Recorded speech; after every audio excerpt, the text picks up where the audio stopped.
Do you ever feel overwhelmed by the ever-changing world of technology? Tech It Out can help make some sense of it all.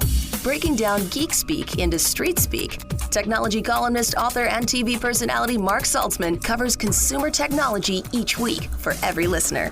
Mark tackles the latest news, reviews, and how-tos to help you understand what's hot, what's not, and why.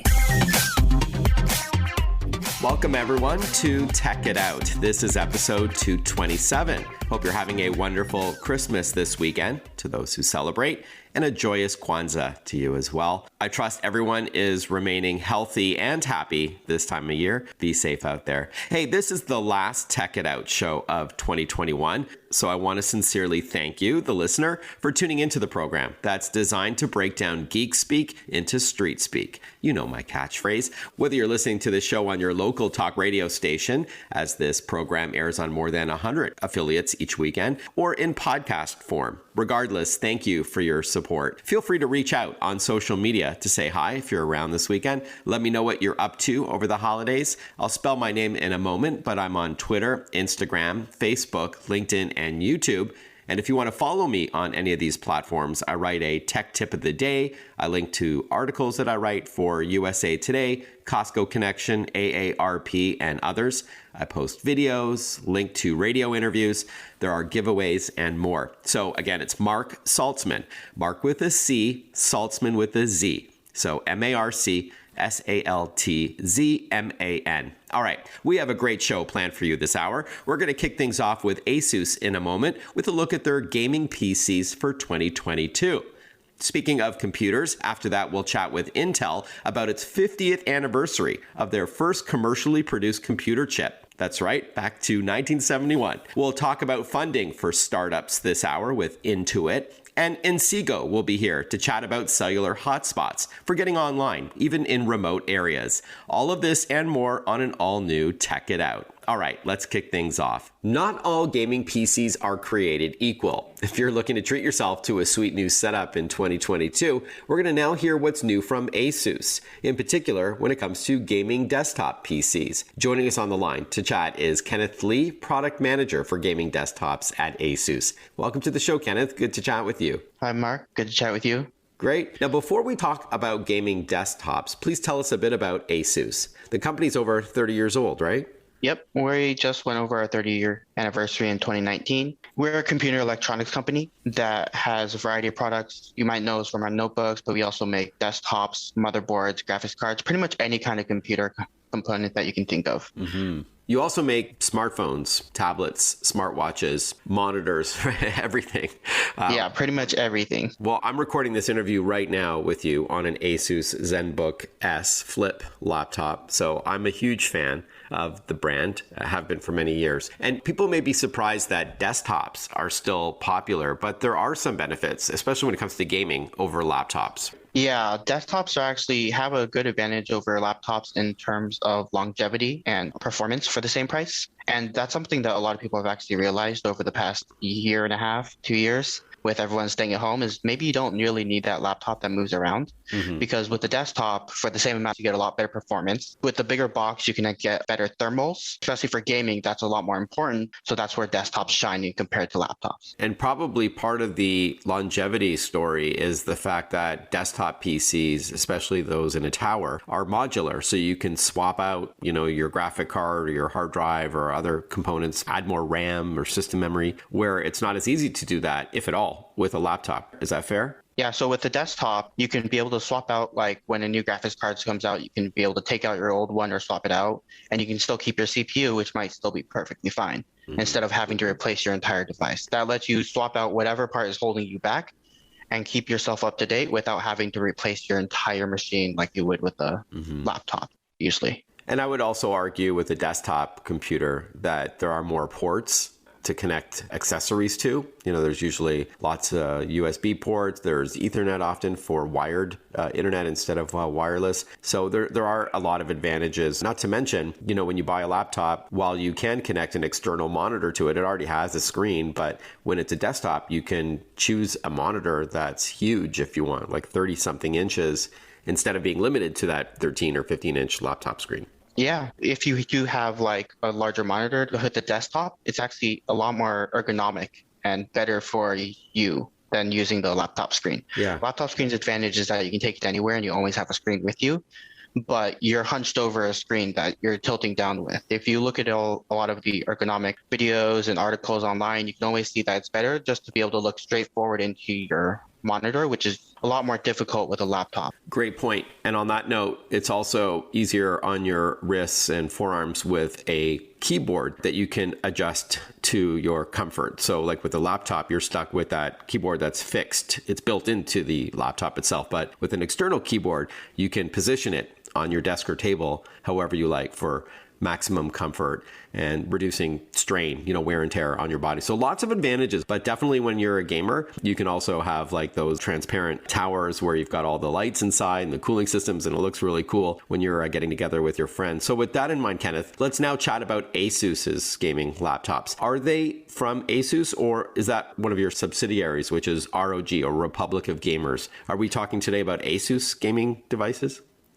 So all of our gaming desktops are Republic of Gamer gaming desktops, so ROG branded. So that's what we're talking about today. It won't be labeled specifically as Asus. It'll say Republic of Gamers or ROG on it, right? Yes. So ROG is actually our gaming brand that started in 2006 when we realized we wanted a gaming brand to help resonate with gaming-focused customers who specifically pick their devices to play games on. Mm-hmm. And since then, we've grown to having our ROG brand on pretty much all our devices, our monitors, laptops, desktops, routers, even keyboards, mice, pretty much any kind of device you might need for your computer and gaming. Now, before we start talking about specific models that ROG has for 2022, what are some of the things to look for in a gaming desktop? Well, besides price, which is pretty obvious, the key things you want to look at: performance, thermals, and noise. Performance basically means what is it going to hit the performance that you need, because you have to take a look at what kind of games you're going to be playing and look at the minimum specs to make sure you're meeting those minimum specs.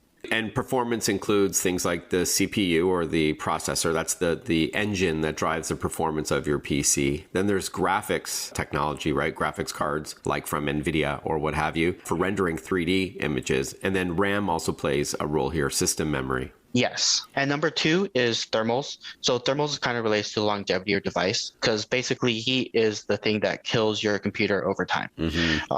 So if you have good thermals, your computer is going to last a longer time, and then you'll be able to keep that CPU or GPU around for, instead of only 2 or 3 years, maybe 5, 6, potentially 7 years, and you'll be able to keep it around for a while longer. Awesome. And talk to us about noise. How do you look for something that has lower noise than others? Is that like listed? Like on the specs? Typically, it might be listed depending on what the manufacturer puts out. For our devices, all our devices are tested to be less than 40 decibels, which is the noise of the background noise of a library. So from about 3 feet away. Awesome. I think it's pretty obvious why you want noise. When you're playing games or anything, you would rather hear the sounds from the game and immerse yourself in there rather than a giant fan blowing. We are chatting with Kenneth Lee. He is product manager for gaming desktops at Asus. Specifically, we're talking about the gaming division within Asus called ROG.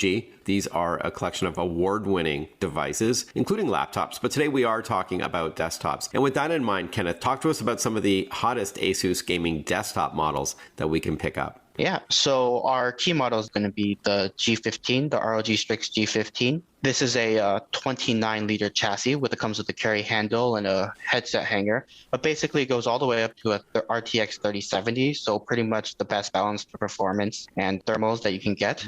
And just to bring everybody up to speed, what you just referred to with the RTX is the graphics cards, the GPU performance. Yep, and on our highest end, we have a G35 desktop. It has the NVIDIA RTX 3090 and the AMD Ryzen 9 5900X. So this is our most premium SKU, and basically will handle anything you can possibly throw at it. All right. You've got other models too, but those are your flagship ones. Yeah, we have all models all the way up from $899 all the way up to $4,000. So we cover a huge breadth of price range depending on whatever your budget is. Okay, cool. And then before we wrap up, Kenneth, let's say you're perfectly happy with your existing gaming PC. What are some of the popular accessories that you can get to add like peripherals to your computer? Yeah, well, you can always take a look at buying some things to add on like monitors, a nice mechanical keyboard. Wireless mice have improved over the past couple of years, so maybe that's something you might want to take a look at. Right, because it used to be gaming journalists like myself would always just recommend a wired mouse for better performance, right? A lower latency.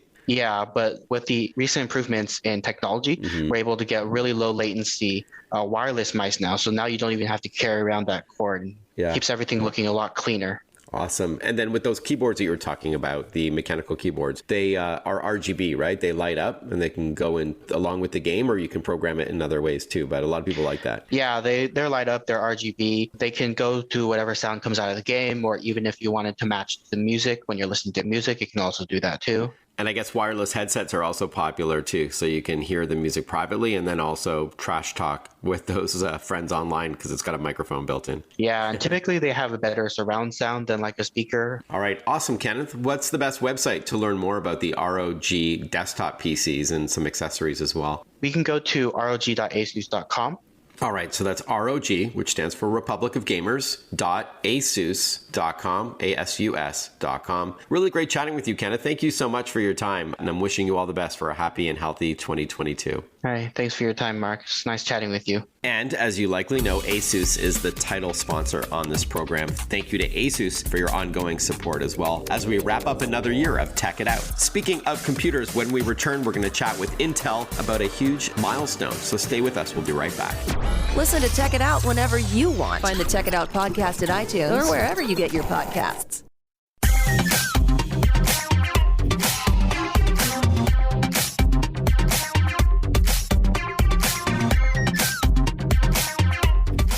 Welcome back to Tech It Out. In today's techie world, a huge milestone has to be acknowledged. Intel's first commercially produced processor, dubbed the 4004, went on sale 50 years ago. It only had 2,300 transistors, but packed onto one chip. So that was a really big deal in its day. From what I'm told, I was a 1-year-old at the time, so I couldn't tell you. But let's fast forward to 2021 and chat now with Intel's Marcelo Bertolami. He is the America's Territory General Manager at Intel, and we're here to chat about the significance of this milestone. Welcome to the show, Marcelo. Hi, Mark. Thank you very much. Thank you for inviting me. So let's chat about this milestone, this 50th anniversary. Very exciting. What was the original Intel 4004 chip all about? Actually, this is a great story because before that we were doing memories, and we were hired by this company from Japan to put to build several small parts to build a calculator. And our engineers decided to say, okay, why we don't put all these things together, these 12 isolated things or discrete things in one piece of silicon, and we can actually start a programming that. And then the whole thing started with that, and then they came with the idea of building the first microprocessor. That means that it's programmable, and you actually run a program and do different things over it. And that's the first one that we did, and was for a calculator. Actually, was the Musicom, and so there was the name of the calculator. And then that you can build several type of calculator with this chip, and you can do different type of operations with that. So that was it. That's great. That's great. And I remember, I love science fiction movies from the 60s. And I know that the computers back then, unless it was sensationalized, but they were often as big as a room. And they had all kinds of, dials and tapes and cards that they took. This is what the environment was like. Yeah, remember that at that time, the memory was built on magnetic cores. Right. So Intel, when it started, it was starting doing memory in silicon. So that was the first revolutionary step that we did. And then we start putting logic in the chips to actually build a microprocessor. So when you look at the huge ENIAC, when in the 1945, when they started with this huge machine to do calculation of for the boats in the Second World War. Right. Then you go to the different type of machines, and that's right. It's You have all these tapes and everything that were storage, and then you have the memory with the magnetic cores and everything. So that's why we're so huge. And before the transistors, they were the bulbs. So imagine the size of that. Mm-hmm. And how big was the Intel 4004 chip? Oh, it's tiny. Actually, I would say it's compared with that, it's very small. It's a piece that can have 1 centimeter long and or a little more. When you look at this, it's the same size of the chip that we have today, but the amount of transistors that we have in that chip at that time was only 2,300. But today, in the same size, we have billions. Wow. That really drives the point home. We are chatting with Marcelo Bertolami. He is the Americas Territory General Manager at Intel Corp, celebrating the 50th anniversary of the world's first commercially available microprocessor that Intel developed back in 1971. It had only 2,300 transistors at the time, and now that same size chip could have billions of transistors. And we're also talking, Marcelo, about things like artificial intelligence, augmented technologies on top of it all, things that can drive autonomous vehicles and IoT or Internet of Things, right? I mean, the possibilities are endless. Yes, actually, when you look at the processor, this processor is not going to be only in a laptop computer or in a desktop computer. Actually, it's running the whole data center. And all the cloud service providers today that are running, they run on Intel. And they have a ton of processors. They're running all these workloads for the end user customers and running everything. So even if you take your cell phone and you have all your applications, if you are connected, you're going to have the cloud running your applications. If you are disconnected, you're not going to have anything. So there is no intelligence in the cell phone. Everything is in the cloud. And then when you talk about artificial intelligence to recognize a speech or to recognize images, think about the power of a car that drives itself. Think about the amount of power that you need, processing power that you need to make decisions in the car, because that car needs to make decisions real time. So it's kind of a data center on wheels. You're going to have connection to the data center to take the information of the maps. You're going to have connection with other cars to see how the traffic is going, even using 5G. But the computer on the car is going to be making decisions based on all the cameras that you have that have their own intelligence to define if you are going behind a car or you're going to hit a person or whatever. Imagine the amount of AI that you need in order to have this self-driving vehicles. Not to mention the infrastructure needs to be there, like 5G, 6G, 7G, and so on. So yeah, very exciting times, and Intel has certainly pivoted to embrace this next generation of tech devices and systems. Very exciting times for the company. Marcelo, thanks for joining us to talk about the anniversary of the Intel 4004 chip, and I can't wait to see what Intel is cooking up for 2022 and beyond. Thanks again for your time. All the best. Thank you, Mark. You've heard of and maybe even used products like TurboTax, QuickBooks, and Mint. Well, when we return, we'll tell you what else the company Intuit has in store, especially for those startups, those scrappy young companies looking to get ahead. So we'll be right back to learn about the Intuit Prosperity Accelerator A.I. Stick with us. More when we return. Want to follow Mark? Google him. Mark with a C and Saltzman with a Z.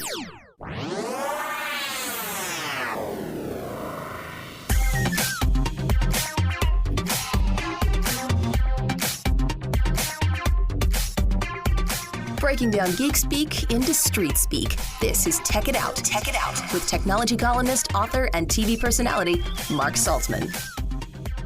Welcome back, everyone. You're listening to Tech It Out. You probably know the company Intuit. They've got products that you're aware of and likely use, like TurboTax and QuickBooks and maybe Mint and such. But today, we're going to learn all about the Intuit Prosperity Accelerator A.I. It's a 5-month program that will leverage the power of artificial intelligence to advance the financial prosperity of consumers and businesses across North America. To tell us all about it, we're joined by David Marquis, executive sponsor of the Intuit Prosperity Accelerator. Welcome, David. Good to chat with you. Thanks so much, Mark. Great to be here. Now, before we talk about Intuit Prosperity Accelerator AI, talk to us a bit about Intuit. Again, you're the folks behind TurboTax, QuickBooks, and Mint, right? That's correct. Intuit is a company that basically has a global technology platform that helps both businesses and consumers with their most important financial challenges. So we serve more than 100 million customers worldwide. Wow. You mentioned TurboTax, QuickBooks, Mint, Credit Karma, and recently MailChimp, which is another tech company we recently acquired. Right. Yeah, congrats. I remember reading about that. All right. So with those kinds of products, you might know a little something about financial success. So let's chat now about your work with this accelerator. Again, it's called the Intuit Prosperity Accelerator A.I. And you've partnered with Highline Beta, correct? What's that all about? Yeah, so listen, let me talk a bit about our mission before I hit the accelerator. Our mission is to power prosperity around the world. And that means for consumers or for small businesses, we really care about their financial prosperity. We really care that they're making the right decisions and that ultimately they're living the best lives that they can live. And so that drives us every day. And when we think about this accelerator, it was really a question of like, okay, how do we extend beyond our four walls and actually start working with others in the ecosystem that also are interested in powering the ultimate end consumer's prosperity?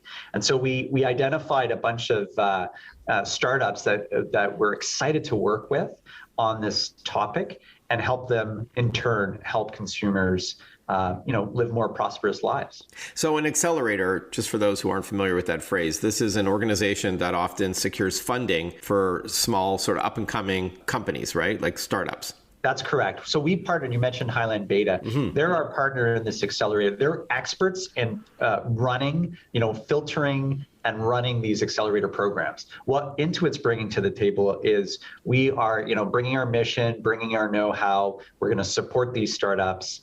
But basically, we're going to partner with them to figure out, how can we help them accelerate even faster? That's the biggest thing that startups need at the start is support and advice and ways to kind of get to product market fit faster and get to impact faster.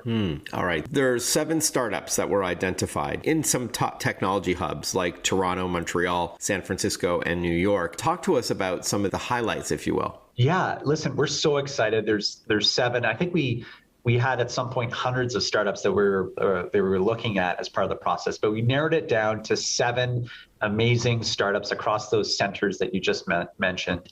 And this cohort of startups they're going to be focusing on AI-driven solutions. So when we think about the technology space, a really important lever right now, really important technology is something called, obviously people have heard of AI, but they're applying AI to this prosperity challenge and helping companies and individuals get more money, have complete confidence about their financial decisions, and basically taking all the friction out of work, making it more easy to get to the end outcomes that they want.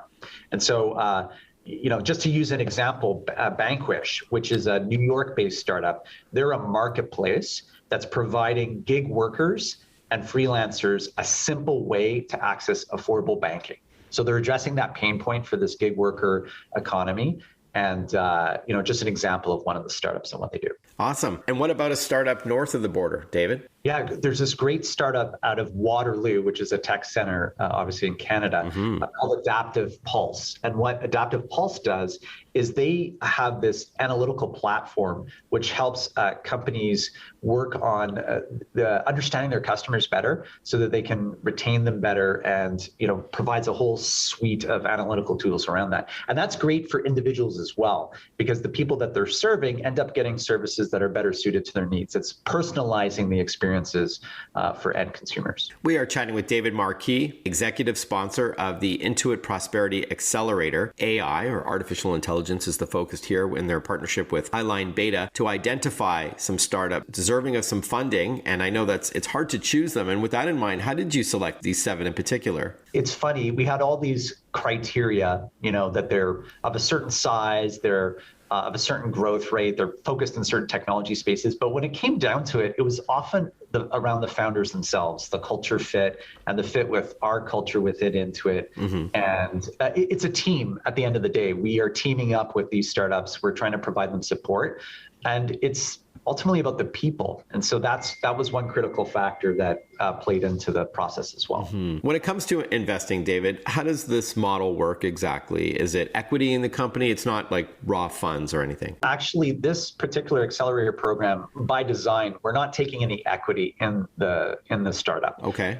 Our sole purpose, again, linked to our mission of powering prosperity for all, is to help these startups so they can help the end consumers. And so in that sense, we're not taking any ownership, we're not taking any equity, we're solely there to help. It's sort of a technology for good initiative that we just care about because it's linked to our mission, and we want to help others be successful in the space. And before we wrap up, David, what do these startups get exactly then from you or from Highline Beta? Well, I think what they get from Highline Beta is a great accelerator experience, much like they would get. There's different accelerators that startups can qualify for, and so it's things like, helping them get funding, or helping them with hiring, or helping them with functional requirements across marketing, sales, et cetera. But what Intuit brings to the table is we bring knowledge of the space, distribution to our end customers. We bring also an innovation process that we call Design for Delight that we believe is a competitive advantage, and we share that with these startups to help them accelerate even faster. All right. And is there a website, David, to learn more about this Intuit Prosperity Accelerator A.I, this 5-month program? Yeah, if you just Google it, exactly that, Intuit Prosperity Accelerator, you'll find it. All right. And maybe if you do it again in 2022, if those who are listening run a small business or they work for a startup and they'd love to throw their hat in there, perhaps there's some information at that website too. Absolutely. We're a North American-wide program. So yes, please apply if you're interested. All right. David, great to chat with you. Congrats on this. And thanks for all your work that you do with Highline Beta. This is great. Thanks for having me, Mark. You're listening to Tech It Out, powered by Asus for those in search of incredible. Head over to asus.com/US/radio to take a look at their awesome laptops, desktops, and accessories. When we return, Inseego joins us to tell us what's new. We'll be right back. Breaking down geek speak into street speak. Check it out. Hosted by Mark Saltzman.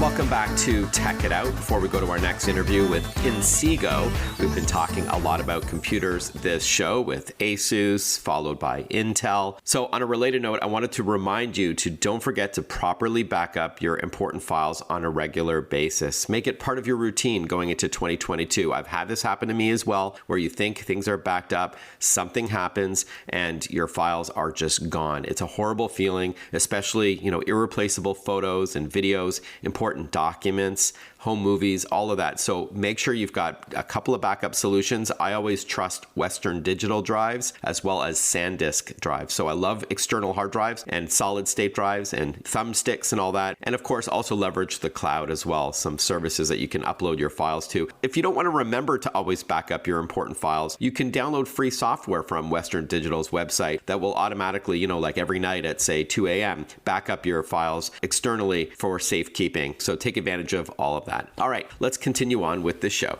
Especially if you work from home, even part-time, you know how critical good internet is. And it's certainly true for those who may live in a remote location where there may not be reliable and strong Wi-Fi. And so personal hotspots are popular, those MiFi devices. And so we're going to learn what's new with 5G-ready solutions from the folks that invented this category, Inseego. Joining us on the line to chat is Adam Gould, SVP of Product Management at Inseego. Welcome to the show, Adam. Good to chat with you. Thanks, Mark. Great to be here. Now, before we talk about Inseego, the company, which is spelled Inseego, and its various offerings, let's first cover what 5G is all about. There's been so much hype about this 5th generation of wireless connectivity. Can you break it down for us? Sure. For my background, I've actually been in the cellular world for many years. I like to joke, it's not really a joke, unfortunately, but that 5G is actually my 7th generation of wireless. So I've been around for a long time. And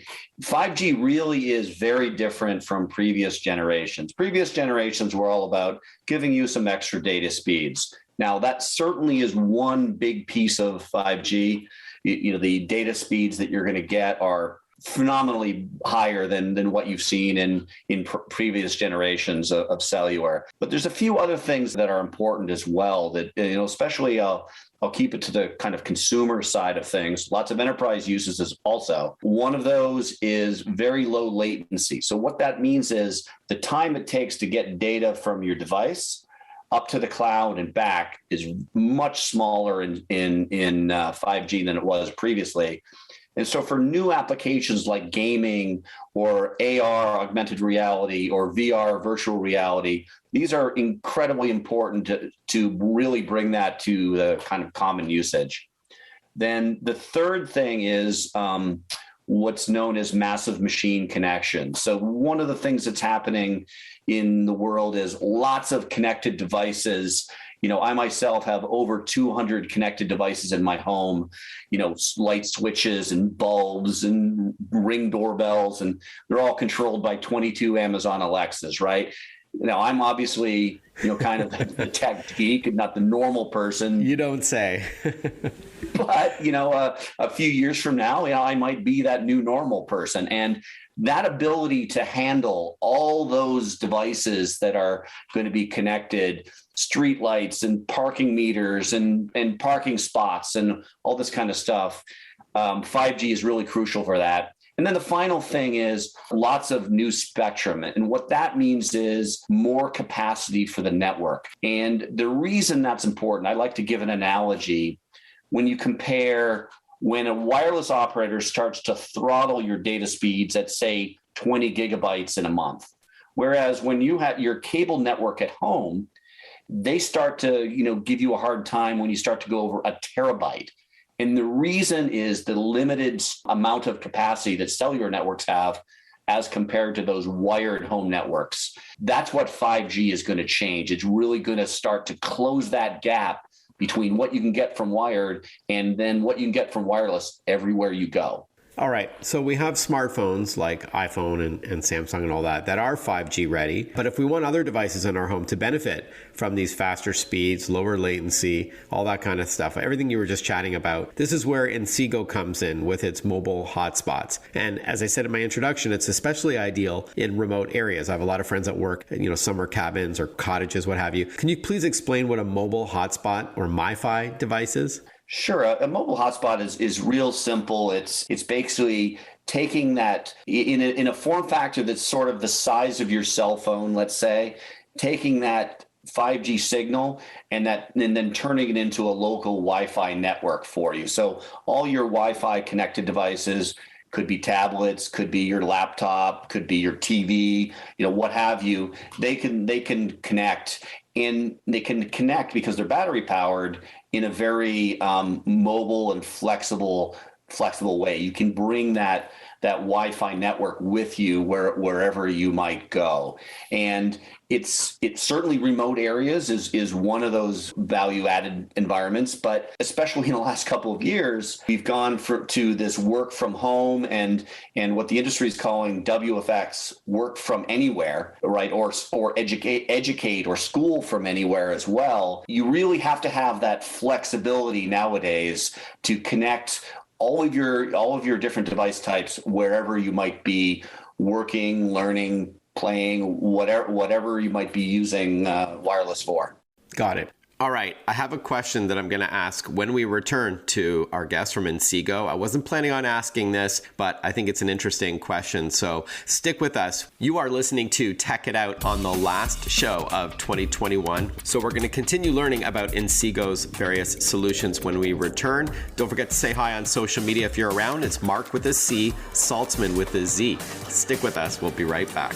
Follow Mark Saltzman on Facebook, on Twitter, on Instagram. Listen to Tech It Out whenever you want.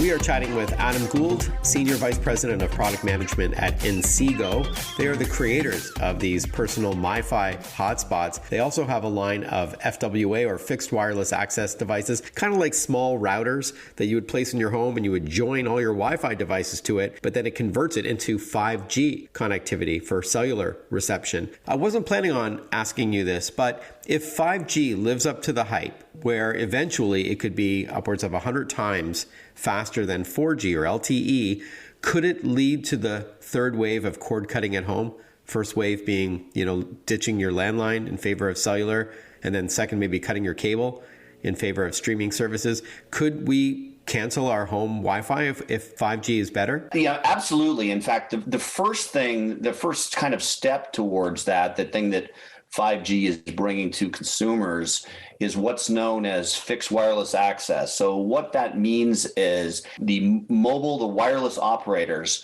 now wanting to provide you your home internet and other types of services to compete with the local cable guys or other wired providers. Today, when you're at home, your choice of your internet provider is really one, right? It's the local cable guy, and that's about it for most people. Now, with this FWA technology, you're able to use 5G as your internet connection for your home. And now you'll have a choice of, say T-Mobile as an example. We just launched a device at T-Mobile actually that allows you to do exactly this kind of thing. Now your choice of home providers is much more flexible. Mm-hmm. And by the way, the location of your home is much more flexible as well, because you're not wired into that spot on the earth. So, people are using that same kind of concept in, RVs and, you mentioned your summer cottage and, that kind of stuff, right? It's bringing that connection everywhere you go. But you would need unlimited data though, right? I mean, if you stream Netflix for a few hours and then you're on Spotify and playing your Xbox or PlayStation over the internet, I mean, that's really going to add up quickly. So that's kind of key. It does add up quickly, no question. And that's actually why I brought up that capacity point a minute ago, because of Netflix streaming and that kind of stuff. I myself regularly use over a terabyte in a month, which, 4G just wouldn't be able to handle. But that's what 5G is all about. Can you talk to us about some of your latest models? And do you buy them outright or do you rent them? Is it from your carrier or get them from you? Yeah, it would typically come from a local wireless operator like T-Mobile, okay, also Verizon, AT&T, et cetera, US Cellular. So we, all of those guys, they offer you a service for home access. We have, a variety of different device types, and kind of the one you want is really somewhat dependent on, your own personal situation. So in other words, we've got some device types that mount outdoors on, say, your roof, good for a kind of a more remote type of location. Then we have a couple of different types of indoor units. A couple of other questions for you, Adam. One is about security. It's been said that using these MiFi hotspots, a cellular connection is safer than your own Wi-Fi. Is that right? Certainly public Wi-Fi. Yeah, I mean, then that's a big value, especially, if you're you mentioned public Wi-Fi, but yeah, whereas when you're bringing your hotspot with you, that Wi-Fi network, it's yours. It's got your own password, it's got your own security setup, and it's then being connected over a 5G link, which is extremely secure. What it also does is, a big part of the work from home world is the IT guy at your company giving you a hotspot to bring home with you and use that as your work from home network. And then finally, how much do these Inseego products cost, like starting at? And I know, again, data is separate, that you would typically pay your provider. And where can we learn more about this line of Inseego devices? You can always go to www.inseego.com. We have products that are being carried by T-Mobile, by Verizon, by AT&T, US Cellular. That's really where you would get that device. And so you can go into your local store. And as far as pricing, it's honestly a little hard to answer that, because different operators have different rate plans depending, may subsidize the device. Right. But I've seen them for like $99. Absolutely. That's certainly the kind of price range you see. And it's been great chatting with you, Adam. Thanks so much for your time. Adam Gould has been our guest. He's with Inseego, INSWGO.